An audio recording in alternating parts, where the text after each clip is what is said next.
The January transfer window opens in a matter of hours, and there is feeling amongst the Bears support that Rangers will be in for a busy window. In today's video, we will discuss the deal that has been agreed, all whilst going over all of the latest Rangers news from the last 24 hours. But first, hit the like button and subscribe to the channel for daily Rangers content. The Scottish FA have put their faith in Don Robertson to referee the upcoming Rangers versus Celtic fixture. The two Glasgow rivals will go head-to-head at Ibrox on January 2nd, with Celtic currently holding a 14-point lead at the top of Scottish Premiership. David Room and Ross McLeod will assist Robertson, who has been an SPFL official since 2014 and FIFA listed beyond 2017, while the experienced Nick Walsh will be accompanied by Daniel McFarlane on VAR. Celtic were comfortable 3-0 winners when they last met on league duty. However, the outcome was settled on penalties during the recent Scottish League Cup final following a 3-3 draw. Overall, Rangers have only enjoyed one victory in their last 14 meetings with Celtic in all competitions. Former Rangers star Chris Boyd has not held back in his critique of the Ibrox club's abysmal first-half performance against Motherwell, describing the 45 minutes as embarrassing and highlighting the glaring issues that continue to plague the team. In his fiery assessment, Boyd pointed out the lack of presence from Rangers players, saying the 2-0 scoreline doesn't come as a surprise on Sky Sports. He specifically called out defender Robin Proper with a scathing assessment of the Dutchman's defending. As the players headed into halftime, Boyd hinted at the urgent need for changes, remarking on manager Philippe Clermont's approach to the game. He said, "But it doesn't come as a surprise, really, that there's no Rangers players near the Motherwell striker at the first goal, because they've not been near anybody all first half." Robin Proper, seriously, he spoke about how difficult it was to play in Scottish football, he showed that first half, and he's not been alone. I'm interested to see exactly what happens at half-time as well. Philippe Clermont spoke about, Sherney, Bajrami, Igamane being rested, but they'll be the first players he goes to the sports science department to ask the question again, because if it is so, then you've got an issue, because they're running the whole club. Right now, it's absolutely rudderless. That first half was embarrassing from Rangers once again. If you're a defender, you want to be strong and aggressive. Proper's not a small boy, I don't think he's won one header. Just go and header it. Just clear your lines and defend the box properly. Embarrassing.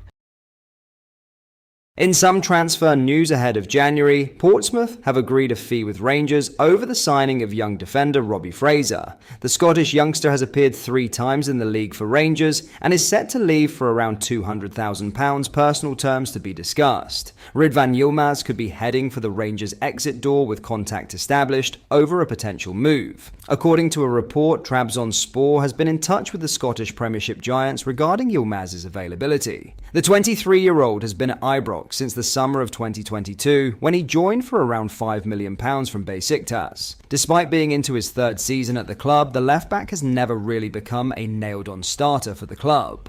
And with the arrival of Yefte in the summer, it seems Philippe Clermont prefers his presence on the left side of his team's defence. Now, Football Anadolu claims that Trabzonspor are preparing to make a move for the Turkish international. Their head coach Şenol Güneş is familiar with Yilmaz, having worked with him during his time at Besiktas. Both Borna Barisic and John Lundstrom joined Trabzonspor during the summer following the expiry of their deals at Rangers. Lennon Miller should have been sent off for a straightforward red card during Motherwell's draw with Rangers yesterday. That's the viewpoint of former Scottish FA referee Bobby Madden. One of Scotland's top talents tackled Oscar Cortés as the attacker looked to break away with the ball. However, the 18-year-old appeared to catch Cortés high, and it's for that reason that Madden believes a VAR intervention should have taken place to advise the on-field official, Kevin Clancy, to review his decision of a booking. He wrote on Instagram, "Here you see the defender lunging over the ball and making contact on the ankle and the turn of the ankle.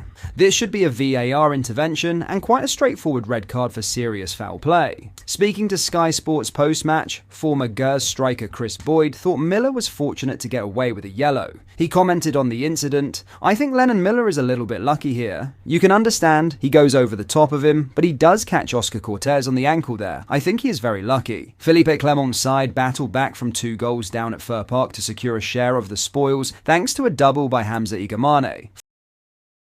Former Rangers youngster Ben Williamson has been involved in a car accident, his current club has confirmed. Williamson plays for Hamilton Axes in the Scottish Championship. This morning, Axes revealed that the midfielder had suffered injuries following the incident. A club statement reads, "We are immensely saddened by the news of the injuries sustained by our player Ben Williamson in a road traffic accident. At this time, we cannot comment on the circumstances of the accident, but we shall support Ben appropriately, and he has our best wishes for his speedy recovery.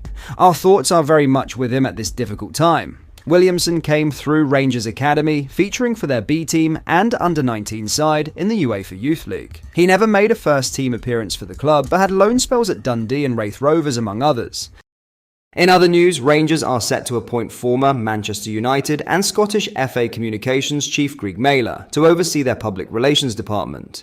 The Rangers Review understands Mailer is currently working his notice period with Premier League outfit Brentford and has agreed a deal that will see him return north of the border in April. Mailer will be reunited with Chief Executive Officer Patrick Stewart in Glasgow and is poised to assume the title of Chief Communications Director as a new role is created at Ibrox. Mailer worked for almost 2 years as Head of Marketing and Communications at Hampton before a stint at former club Hibernian preceded his switch to Old Trafford as Corporate Communications Manager. Mailer has spent the last 3 seasons at Brentford in business communications and corporate roles and will leave London in the coming months to take up his new post. The approach from Stewart is the latest move the former United interim CEO has made since his appointment earlier this month. Sean Jefferson, another of Stewart's former colleagues at United, has agreed to oversee the commercial department after the Rangers Review revealed that director Karim Virani had quit the role just 18 months on from his arrival as James Bisgrove's successor. Stewart has been given a mandate to reshape the business as he sees fit by the Rangers board and will be the main decision-making influence in the corridors of power. His appointment as CEO was followed by confirmation earlier this month that Fraser Thornton had been named as chairman, and Rangers are preparing to reshape their top table over the next 12 months. "I've been really taken aback by the passion of the fan base," Stewart said in his first interview with Rangers TV. "Football fans are passionate, but the passion and commitment and loyalty shown by Rangers fans is something else, and it has taken me aback. Fans are the lifeblood of any football club, and that's none more so than the case for Rangers Football Club. So their voice, bringing them with us and working together with them is a really important part of a well-run football club. I do intend to be visible and communicate with the fans, but equally I think they would want me to do the job and not spend all my time speaking to them. The challenge for me is to find that rhythm where I am communicating with them, getting their thoughts and feedback, and equally being able to explain things to them about where the club is going from a vision and strategy perspective, whilst at the same time making the space and time to get on with things, and I think that is what the fans would want me to be doing." That brings us to the end of today's video. Let us know your thoughts down in the comment section below. If you enjoyed it, please do hit the like button and subscribe to the channel for more daily Rangers content. Thank you.